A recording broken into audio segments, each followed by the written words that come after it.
We're making that turn. You know that, right? We're going to have the vaccine anyway, with or without it. We're making the turn. He suggested the doctors were inflating the numbers. Catch this, because doctors get more money. What in the hell's the matter with this man? 1,000 doctors and nurses have given their lives trying to save lives.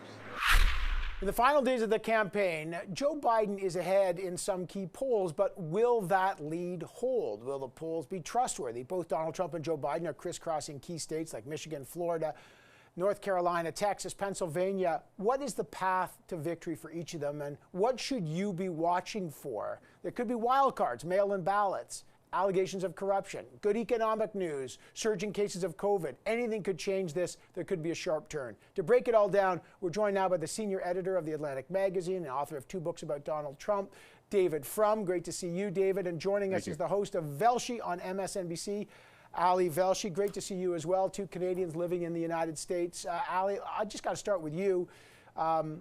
Obviously, this is the final days of the campaign. What are you watching for, and what are the issues that are emerging as decisive? Well, look, we've had so many people vote already. This is not, the polls don't tell you as much as the turnout does. So what we're watching for, particularly on Tuesday, is what that turnout looks like. Remember, most people who support Donald Trump have said that they would rather vote in person. That's number one. 2 is the path to victory. At this point, it is very, very narrow, but not non-existent for Donald Trump. There are ways that he can win, and almost all roads to 270 electoral votes for Donald Trump lead through right where I am right now in Pennsylvania. He is in Pennsylvania a lot.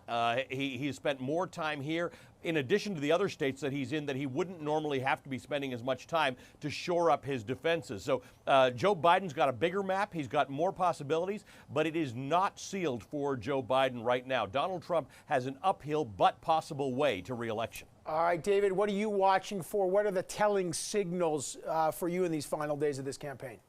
What's happening in 2020 is the most spectacular Democratic event in the history of the United States.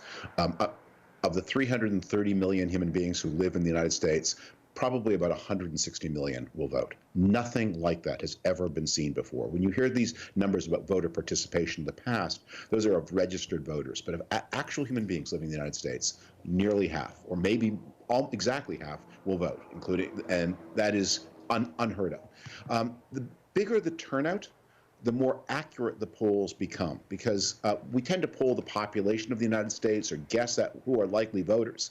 But the more people who actually show up, the more you don't have to do those judgment calls, and the more the polls predict what's going to come. And I think my attention now is not focused so much on voting day as the day after. Because I think we're heading to a situation in which, as Ali said, there are a number of theoretical scenarios where Donald Trump could eke it out in the Electoral College, but there's no scenario where he doesn't lose the vote by 10, 12, 15, or as many as 16 million votes to Joe Biden. And so the question we're going to be wrestling with in the event of one of these narrow path events that Ali described is, what does it mean if someone claims the presidency of the United States in the face of such an overwhelming repudiation by the people of the United States?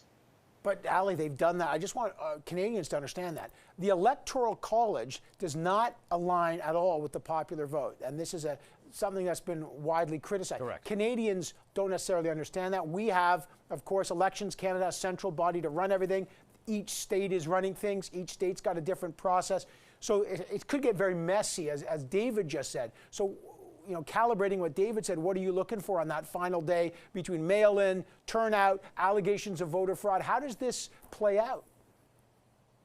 All of the above, right? We're going to have court filings. We're going to have injunctions. We're going to have, we've seen very long lineups for voting, not just in Georgia and places where we're typically used to seeing them, particularly as it relates to African-American voters.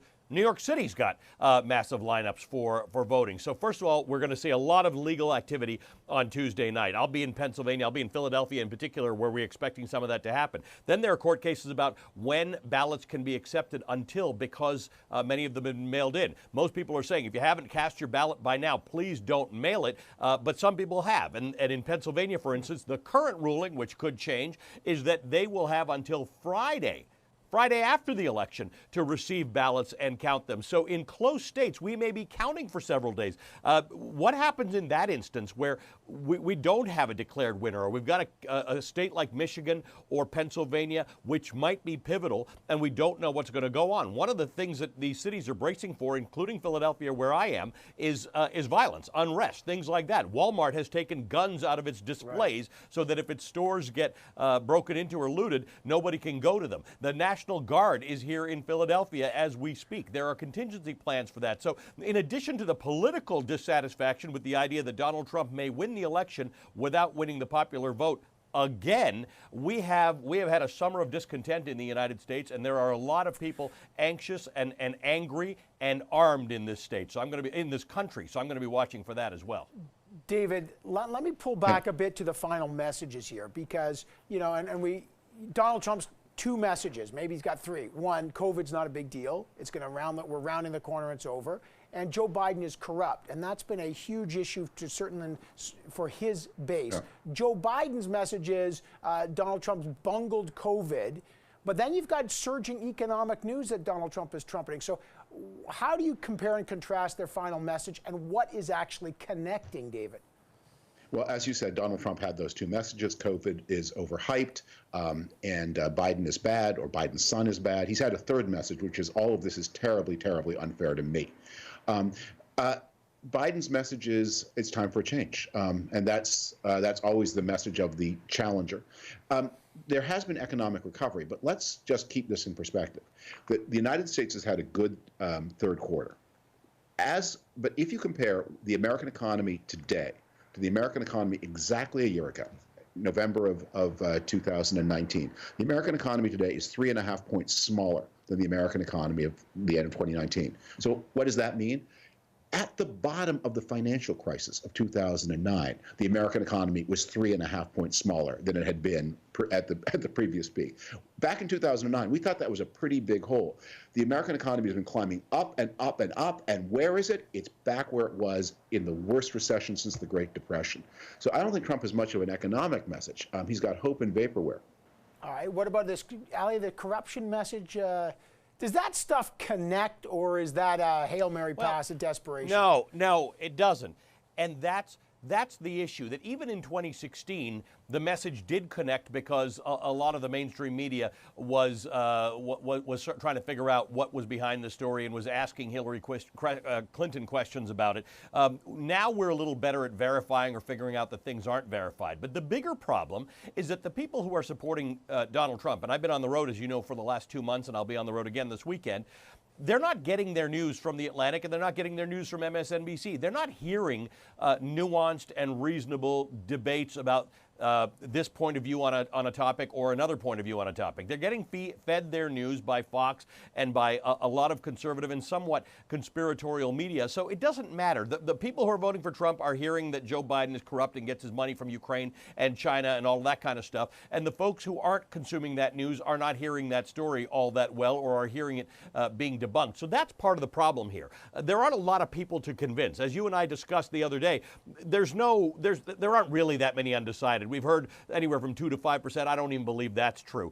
People are dug in at this point. It's going to come down to, are you motivated enough by Joe Biden or Donald Trump to go to the polls? And I will say this to you, the people who have tasted flesh by electing by electing Donald Trump, who is different from any conservative who has run in American politics or any Republican who's run in American politics for the last several decades, they're not giving that up. They may be more motivated to vote than we think. So there may be very, very big voter turnout, pro-Trump voter turnout on Tuesday. And I think Democrats are in danger of underestimating how big that might be. Yeah, David, just talk about that. We talk about these tiny margin of Americans who are, quote, undecided, 2%, 5%. And Ali and I were talking about this. It feels like, who's undecided at this point? It feels like you're drinking 22 beers out of a 2-4, and you say, you know what, I don't know if I like beer. Give me the last 2. I mean, who doesn't know by now?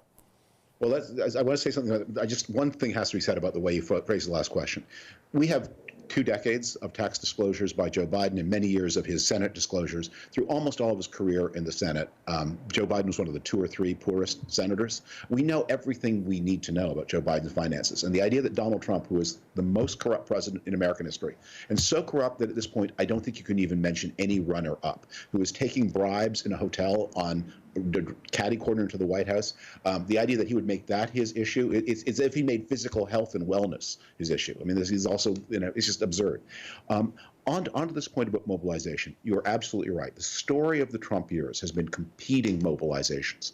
The Republicans, in 2018, the congressional election that was such a disaster for Republicans, Republican candidates for Congress together got as many votes in 2018 as they had got in their successful election of 2010.